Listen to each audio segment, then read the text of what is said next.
mula sa tubig sa kanilang balon na kulay kalawang na. Samantala, tuloy-tuloy naman ang clearing operations ng DPWH sa mga matatarik na kalyeng natabunan ng landslide bilang paghahanda na rin sa posibleng maging hagupit ng mga susunod pang bagyo. Yung pagka yung water system naapektuhan, tubig talaga problema dyan, di ba? O, kulay kalawang, alam mo, dapat di na talaga iniinom yan. Or pakuluan. Pero yung nilalagay dyan eh. O, meron nilalagay na parang ano, parang salt tablet. Meron ding device na para siyang straw. Na pag ininom mo siya, diretso malinis na agad yung maano. Meron ding parang family version nun. Kaya lang syempre mas mahal yun. Kasi ng mga dumagat. Oo, pero yun nga, kung may relief na pwede ibigay sa kanila, pwede lang gamitin ay, mga nilalagay lang ng yung parang salt solution nila. Pero balita ko, Mare, meron na daw gusto mag-supply nun sa government natin. Oo. Diba? Talagang kailangan. Sana, hindi, at saka sana, mapunta lang yung budget dun talaga. Yes, absolutely. Saka bilisan nila. Oo, kasi tuloy-tuloy na naman Tuloy-tuloy na naman yung bagyo. Hindi natin maiwasan yung mga trahedya. At tuloy-tuloy naman din ang pagbabalita at paghahanda natin ngayong sunod-sunod ang pagdating ng mga bagyo sa ating bansa. Tandaan natin, dapat lagi tayong I am ready para mabawasan ang pinsala mula sa mga bagyo.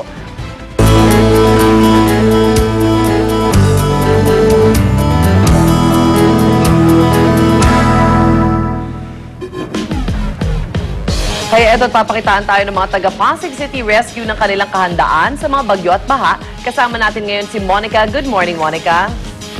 Good morning, Ms. Sue, at syempre sa ating mga kapuso, good morning din po. Naku, ngayong nga pag-uumpisa ng buwan ng Agosto, hindi lamang isa, kundi dalawang bagyo ang kinakaharap ng ating bansa. Yan ay si Kabayan na nasa Pacific Ocean nga raw at si Landon na nasa West Philippine Sea. Kaya naman ngayong umaga pumunta nga tayo dito sa Pasig City na isa rin sa mga talaga tinatamaan na matindi kapag merong bagyo sa ating bansa. Kaya naman ngayong umaga nga alamin natin kung ano nga ba yung mga paghahandang ginagawa nila. Balitaan natin meron nga daw silang bagong paraan ng pagre-rescue. Ito po yung underwater recovery. Yan nakikita niyo mga kapuso sa inyong mga screens. So tinuruan daw po ang ilan sa mga rescuers dito na scuba diving. So mamaya alamin natin kung paano ba nila isinasagawa yung bagong pag-rescue na yan. At syempre ibibida rin natin sa ating pagbabalik yung mga bagong equipment daw nila na meron nga dito sa Pasig. So ngayong panahon po ng mga bagyo, dapat talaga siguraduhin natin na I am ready. Mula po dito sa Pasig City, balik muna tayo sa studio. Coach is made in China. Maraming salamat, Monica. At sa ibang balita naman, ngayong araw po, ang ikalawang death anniversary ng dating Pangulong Cory Aquino. Kaya naman kahapon pa lang, sinimula na ang paglilinis sa puntod ng dating Pangulo sa Manila Memorial Park sa Parañaque City. Tiniturahan ng musileo at may kubol na rin sa labas para sa mga bibisitang kaanak. Ayon kay Presidential Spokesperson Edwin Lacerda, magkakaroon ng misa para kay President Cory mamayang alas 4 ng hapon kung saan dadalo ang kanyang anak na si Pangulong Noynoy Aquino. Bandang alas 6 naman ng gabi, magpapamisa para kay Pangulong Cory ang Yellow Ribbon Movement sa Sanctuario de San Jose sa Green Hills, San Juan.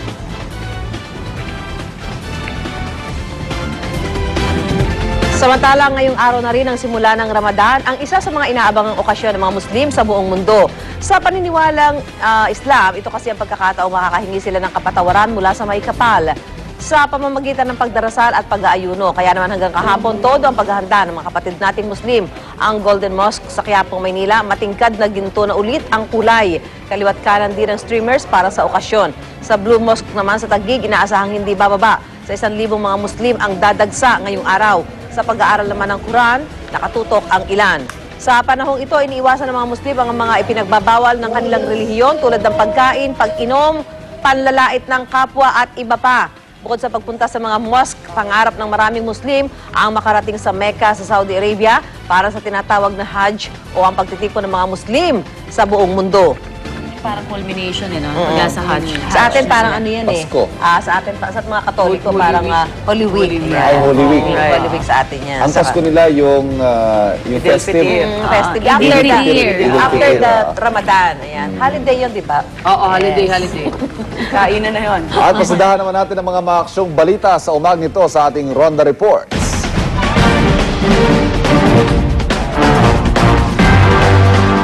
Isang sport utility vehicle ang tinangay sa Mandaluyong City. Yan ang Ronda Report ni Jay Sabale. Jay? Ivan, dakong alas 11:30 ng gabi sa pre-cruise Barangay New Zaniga, Mandaluyong. Pinarada ni Geoffrey De Vera ang kanyang itim na Toyota Fortuner sa kanilang garahe nang biglaang may pumasok na 4 na lalaki. 2 ay armado ng baril.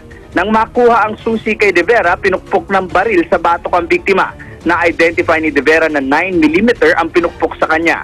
Nagtamo ang biktima ng 2 stitches mula sa pagkakapukpok ng baril. Tumangging magpa-interview ang biktima dahil sa takot na siya ay balikan. Ang kabuang detalye ng balitang ito ihahatid ko mamaya sa unang balita. Ivan? Maraming salamat, Jay Sabale. Grabe, pinasok talaga sa garahe. Garahe Ito na isang linggo nga, naglilinis ng kotse, oh. Pinaril pa. Ay, naku. Nasa garahe nila, ha? Kaya pag maglinis ka ng garahe, sara mo yung garahe. Parang sa Hindi, lupa nga parang ng ngayon subdivision. hindi na lang.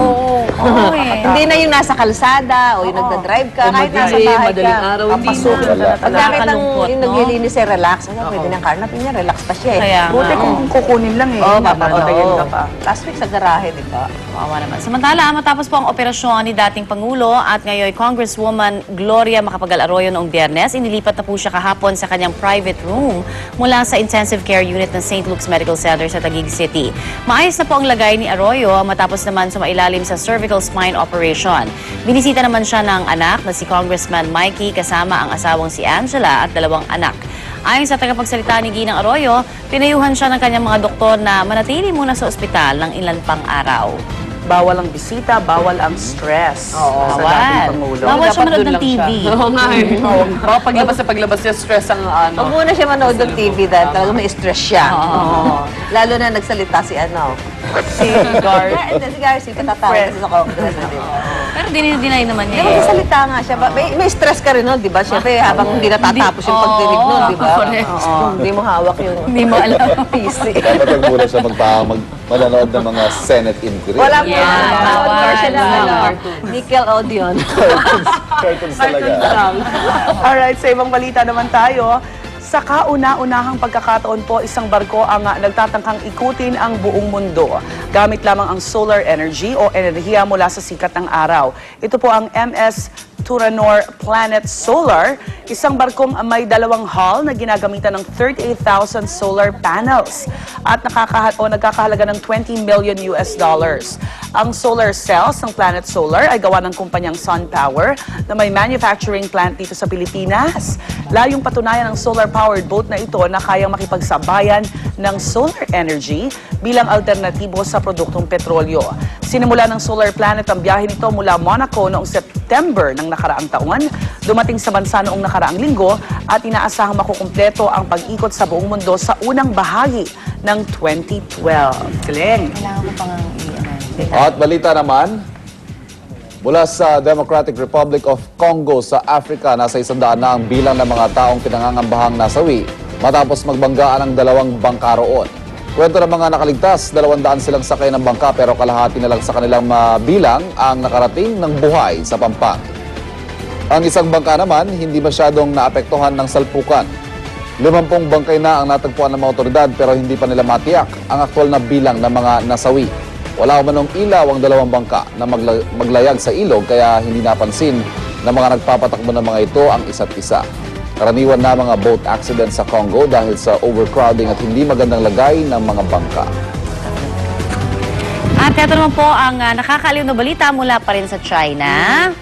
Talaga araw-araw, depende Kung saan bida ang mga cute at super spoiled na panda. Bukod kasi sa usual na special treatment sa mga endangered animals na ito ay pagdating daw sa kanilang pagkain, ang mga sosyal na panda nagpalamig pa sa aircon. Matinding init kasi ang nararamdaman ngayon sa ilang bahagi ng China kaya pinalagyan daw ng aircon ang kanilang kulungan para hindi sila ma-heat stroke nga naman. Naniniwala na ako talaga sila ang pinakamaraming tao sa buong mundo. Kasi araw-araw hindi pwede walang meron balita. walang balita. Kung hindi may nahulog na bata na 3 years old. Ipit. Ipit. Yan. Ayan. Yung panda na yan, paulit-ulit. Bata, panda. Yung panda, di ba? Ay, sarap. Oo. Ayan o, yung Daig panda pa nila, di ba, nilalaro. Susan? Daig pa nila. Oo, ayan. yan ang ang Nakaiyak talagang ako. tao na. Yung Oo. tao. Oo naman. Bakit yan? Oo. Kala mong amo-amo. Yung panda, oh, ang galing. Ayan. Baby lang eh. Para pag hinarap ng ano yan? Ako nakakatakot. Oo. Papatayin ka talaga niyan.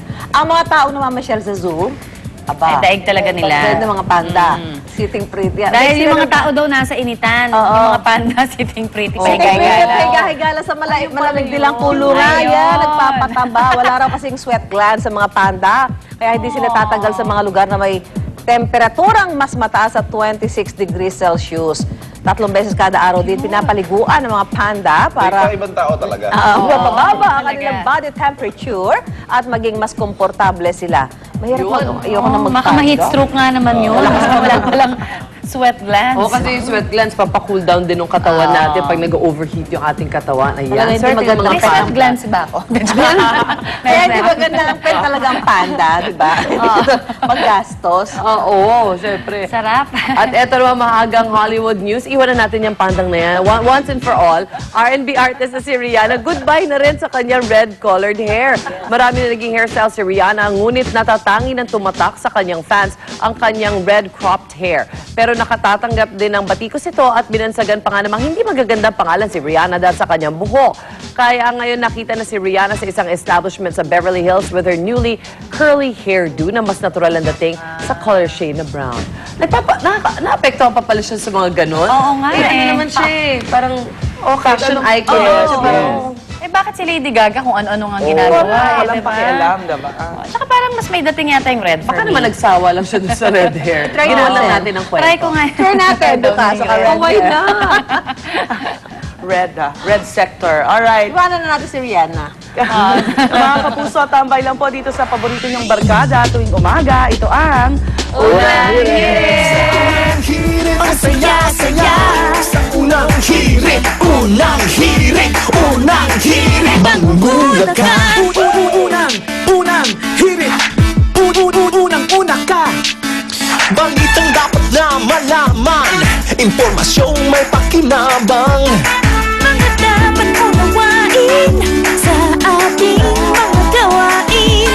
Mga dapat alagaan ang iyong kalusugan, kapaligiran at kinabukasan.